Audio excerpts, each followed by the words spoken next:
I am going to be making steak and kidney pie for our tea. Now this is a very meaty dish, so please, if you're a vegetarian or if you're offended by meat preparation, a different video or a different vlog will probably be good for you in this particular time. But if you're not and you're interested, then my recipe is from the BBC website. It is for a steak and kidney pie, and it was made originally by Anthony Worrell Thompson. It's not a recipe that I've tried before, so this is a first for me. And I can tell you what our ingredients are, basically. So this pie will not have a base to it. It's going to just have a puff pastry top. I'm not making puff pastry, so we've got a sheet of puff pastry for the lid, and then for the filling we need some vegetable oil, about 2 tablespoons, some steak. It needs to be a braised steak. I have done the preparation of the meat, which John will cut to, which explains what steak we're using. So we need 7 ounces of kidney. We are using ox kidney. I've prepped that myself. Again, you'll see that on the meat preparation clip that John will insert, which explains all about what we're doing with the meats. We need 1 ounce of plain flour, 2 medium onions, chopped obviously, 1.5 pints of beef stock, some salt and pepper, and some Worcestershire sauce, very good. Sauce. Everyone calls it Worcester sauce, but actually it's Worcestershire sauce. Right. So, what we're going to do is we're prepping the middle, and then once you've done the filling, you have to let it go completely cool before you add the pastry top. So it's a long, slow simmer. So we're just going to get on with it and see how we go. So that was the recipe. We're now going to insert the bit about the meat preparation and just a little bit of chopped onion. So look away now if you don't like that bit. Absolutely. And then you'll come back to me and we'll get it all going. So this is a ox kidney, which is recommended because it's going to be cooked low and slow, and apparently lamb and pig's kidney don't hold up to cooking in that way, so I am told. Having not had much experience with cooking with kidney, I couldn't possibly comment, but I'm just trying to trim out as much of the sinewy stuff as I possibly can. Ox kidneys are huge, so we've got plenty of stuff to play with, if you like. So this cut of steak is called a hanger steak. I believe John has looked up whereabouts the hanger steak comes from, but apparently it's not often for sale because butchers tend to keep it themselves. Yeah, it used to be called butcher's steak, and in restaurants it's called bistro steak. We were lucky that when we went into our butcher's, he had a freshly butchered cow, basically, there.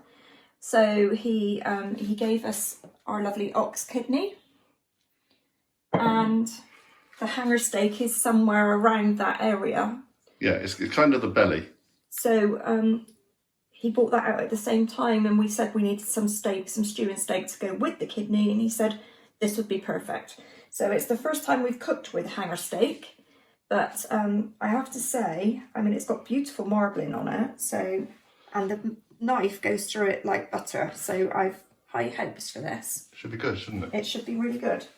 So I've just cut it into nice big chunks, and obviously the kidney into smaller chunks, and basically that's the prep done. But the kidney is still large enough to see, because some people cut it so small you don't see it. No, I've left it some in people pieces, like large bits, don't they? Sort of that sort of size. Yeah. And I think also it depends on the type of kidney that you use, because obviously an ox kidney is quite big, whereas if you're going to use a pig's or a lamb's kidney, they're much smaller.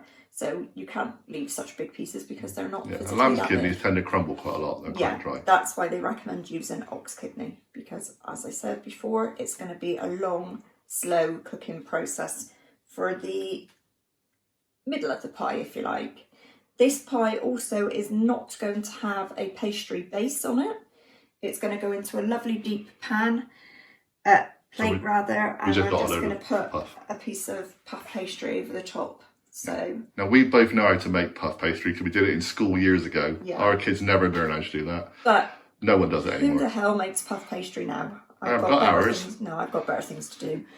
So that's my prep done. We'll start putting it all together. We need to put the vegetable oil into the pan.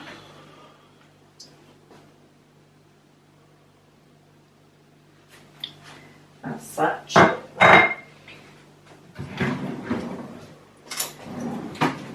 And heat the oil in the pan and then add the steak first. I'm going to wait for it to get a bit warmer first. The ideal is that we brown the steak and the kidneys first. It says to do it in batches so that you don't put too much in all in one go, otherwise I think it stews it, basically. Yeah, this is more of a browning off thing. I should actually get a plate out so I can take my pieces out. So we'll show you a little bit of this, and obviously then we'll cut back when it's all been done. You don't want to watch me do the whole lot, but we'll start with the steak anyway. So like we said, we'll do a few pieces at a time. We'll just caramelise off the edges a little bit, really. Just add to the flavour, doesn't it? It does. And one thing that I learnt this week, or I've heard this week, because I don't know what you lot are like, but for me, some of these cast iron pans, they're fantastic, but things do stick.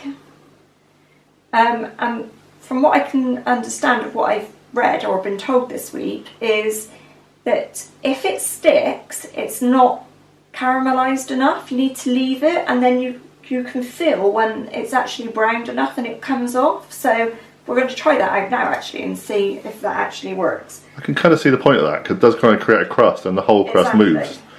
Where you've still got bits that are still on the pan and still not on the pan. I'm just trying to spread around the oil a bit actually. So it's just starting to sizzle a bit now.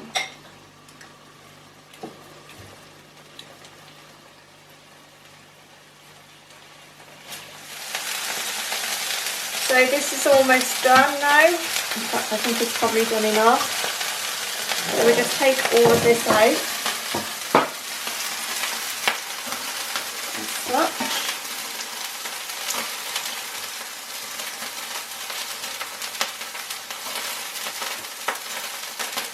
Just saying, this is the first time we've ever used this hanger steak. So I'm assuming you could use skirt or a chuck steak or a stewing steak.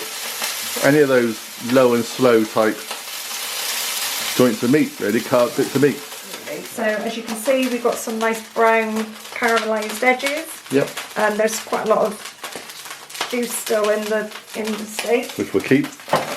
And now we have to repeat the situation with our kidneys. So again, I'm just going to pop a few of those on, and then you'll come back at the end. Absolutely.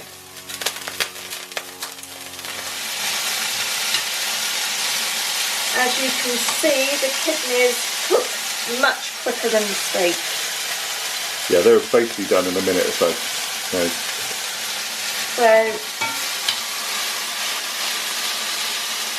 I'm just going to take those out and put them with the steak. Absolutely, you can see all of the nice caramelly bits that are stuck on the bottom of the pan, which are all the good bits.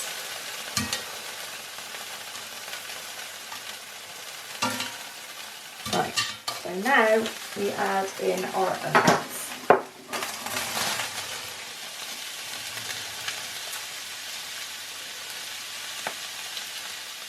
We're going to turn the heat down a little bit just to stop this from browning off too quick.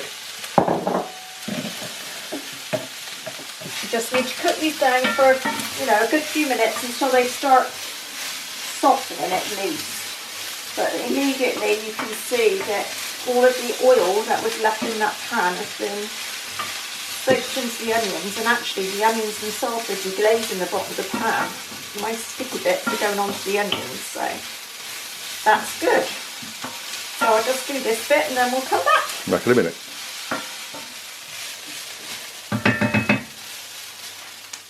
So the onions have been toasting away or cooking away for 3, 4, 5 minutes now, and they're just going translucent. And you don't actually want them to go coloured. You don't want to like fry them. Just soften them is what you're aiming for. So I think that's pretty much what we've got here. So the next step. Yeah, the only colour in there is from the juices, which you actually said completely cleaned the pan completely. It did, yeah. We're starting to get some little brown brown bits bits again because now. of the onions. But basically, all of the meat juices are all soaked up in those onions. So the next stage is to add back all of our meat, and that is including all of the juice that you can see is going to go in there with it. So the whole lot, steak, kidney, juices, the lot, all go in. What we do then is we use the 30 grams of plain flour to cover all the meat and the onions. So this is obviously what is going to make our sauce nice and thick. Yeah, it's a thickening agent. It's almost a bit of a roux as well, I guess. But so we're going to give that a little mix around a minute. Try and get that a bit incorporated. Excuse me. Yeah, always try and cook out your flour. My mother was notoriously bad for never cooking out flour, especially if she made gravy. Every now and again you just find this lump of white flour in the middle of your gravy. That's all I can say. She was a fantastic cook at some things and not necessarily good at other bits. Right. So everything's nicely coated. I have to say, I wish we had smelly bee. It does smell fantastic. It smells fantastic. If you're a meat person, you know, and I am. I actually said to Callie, forget doing the rest of the pie. I'm quite happy to just have the meat and kidneys and a bit of mash on the side, and that'd be me happy. But we'll do it properly. So now it's all getting quite sticky because we've got all the flour over it, and the next thing we do is basically add our 1.5 pints of beef stock. Now my beef stock I made earlier, so there is some fat residue in it, but basically in goes all of the stock, like that, and then we need to bring it all up to a boil. So I'm just going to give it a bit of a stir around. Do you need to season any of that with the No, other you bits don't yet? season it until you take it off of the heat for some reason. Okay. When you take it off the heat to cool, I'm just checking that, yeah. When you take it off the heat, then you season it with the salt, pepper and Worcestershire sauce. Worcestershire sauce, that one. I can feel like bits on the bottom of the pan, which I'm trying to loosen with my wooden spoon, which is why I'm giving it a little stir. Now basically this needs to come to a boil, and once it hits a boil we need to turn it down and leave it to simmer uncovered, so no lid, for 1.5 hours. So I'm just trying to make sure that we don't have any big lumps of floury bits like John's mum used to be. It's ball sport. And I'm trying to make sure that nothing's sticking to the bottom of this pan. I can hear it starting to bubble. I have to say it smells wonderful. So we're going to let Kelly carry on fiddling around, and then we shall leave it for 1.5 hours. And we'll come back. And we'll come back. later.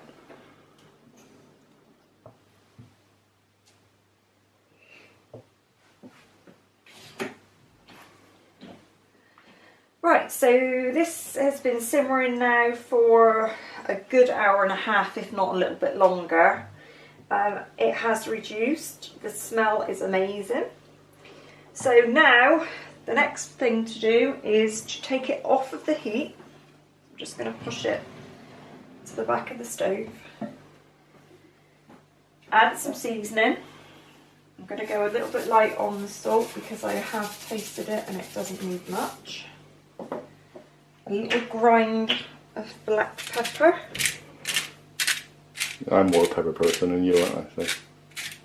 There we go. Lovely. Obviously season to taste for your own delights. A dash of Worcestershire sauce. Well done. Well done. Third time lucky. Give it a good stir around a minute.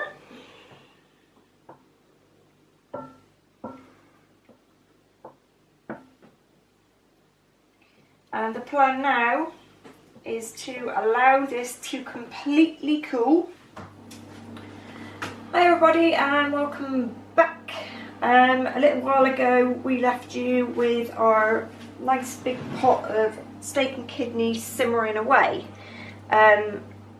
It had about an hour and 3/4, I reckon, in the end. Yeah, we weren't sure exactly how and I don't think you can overdo soft these this steak was going to get. So, anyway, yeah. So that's been done. So I've got my nice pie dish now.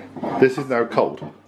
This is absolutely room temperature cold. It's not gone in the fridge or anything, it's just room temperature cold. So as you can see, it's thickened up really nicely.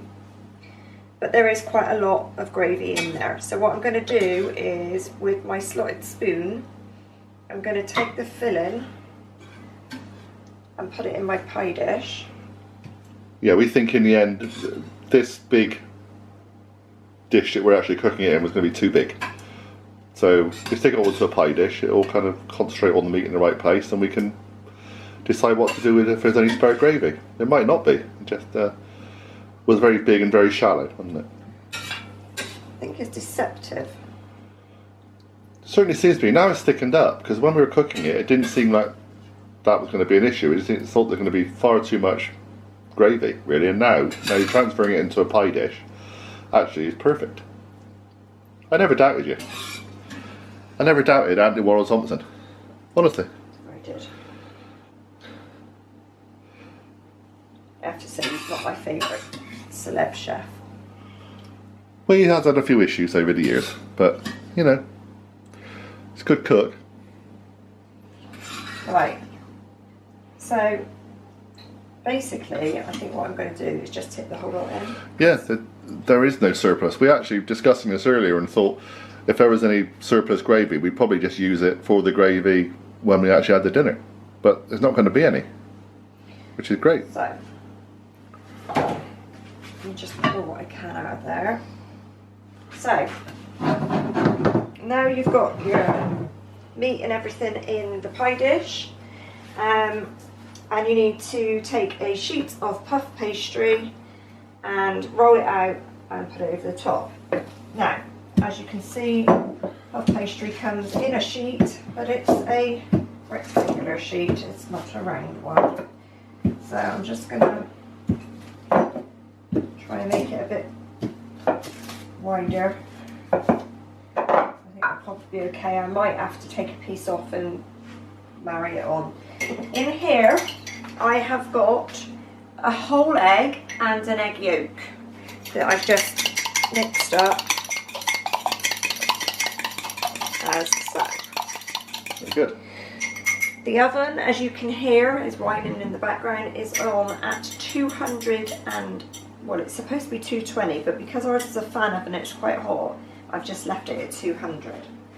So, I am going to take my little pastry dip brush, and I'm just going to paint the edge with a little bit of egg so that we can stick the pastry to the edge. Because obviously, as I said to you before, there is no pastry in the bottom. Which is kind of good for me because it's more healthy. So, you usually use your rolling pin. We can do that if you want, just for the sake of it, but generally I just tend to pick it up with the grease proof nowadays. If I can get it off the grease proof. This pastry is at room temperature also, so it's a little bit sticky. But still, so much easier than making your own puff. And there we go. And as you can see, I was right, we are a little bit short. So what I'll do is I will just take some off of this edge. Not bad though, and we're making country pie. It's not a pretty thing. And just It'll be fine. basically join it up. Who's going to know once it's all puffed up? Exactly, it's not the most pretty looking pie, but hey. So, level it off.